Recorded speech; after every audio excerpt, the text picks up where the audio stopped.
Hello everyone, আমি Souvik. Welcome to সিনেগান। আর এখন এই ভিডিওতে রিভিউ করব লক্ষ্য লালবানি আর অনন্যা পান্ডে অভিনীত নতুন বলিউড সিনেমা চাঁদ মেরা দিল নিয়ে। তো সিনেমাটা কীরকম হলো? এই ছবির গল্পটা একদমই প্রিটি বেসিক একটা গল্প, খুবই একদম চেনা জানা, খুবই সাধারণ একটি গল্প। একটা বিষয় আপনি বলে রাখতে চাচ্ছি যে এই ছবিটা যখন আপনারা আপনার নিকটবর্তী হলে দেখতে যাবেন, আপনারা কিন্তু খুব একটা এক্সপেকটেশন রাখবেন না, সেটা প্রথমে আপনি ক্লিয়ার করে দিলাম। গল্পটা চেনা হোক, সাধারণ একটা গল্প। আপনার ট্রেলার দিকে যতটুকু আইডিয়া করতে পেরেছেন ওটা না, আপনার হলে যান, সিনেমাটা দেখুন, তারপরে হল থেকে বেরিয়ে আসুন।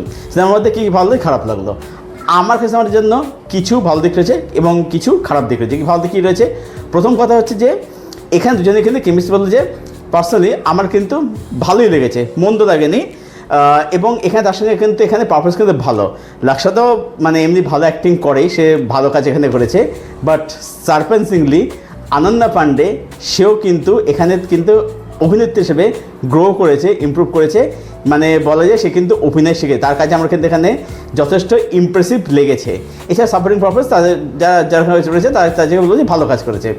ছবিটার মধ্যে কিছু ভালো মোমেন্ট আছে, বিটসেন্ট আছে, সেগুলো বলবো অবশ্যই ভালো। ছবিটার সেকেন্ড হাফটা বলবো যে খারাপ নয়, ডিসেন্ট, এবং ক্লাইম্যাক্স হলো যে স্যাটিসফাইং। টেকনিক্যাল ছবিটা ভালো।